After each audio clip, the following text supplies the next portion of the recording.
Time, I think we think of time as a dimension, and we think of time as being something on the clock.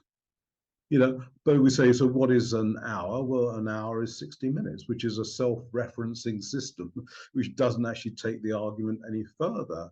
And I understand that, of course, we divide up the time it takes for the Earth to spin on its axis, and then for the time for the Earth to orbit the sun, we break that up into segments, which we call time according to a clock.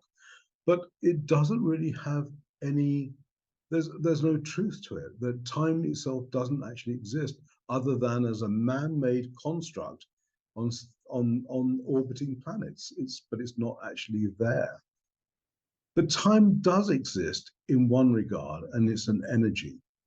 You can think of time as, if you like, the transport system of memory, if you like.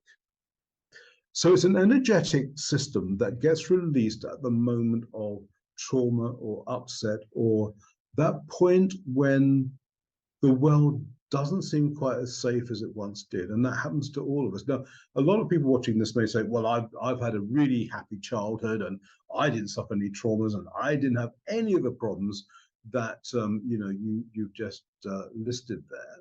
And that may well be true, but you did have a division in the world. Something did separate. And why do I know that? Because it's the path of every single human being. We have to go through that. And that's what happens to everyone. There is a division. And at that moment of division, the energy of time is created. And that energy of time will then create and carry through all these issues and problems.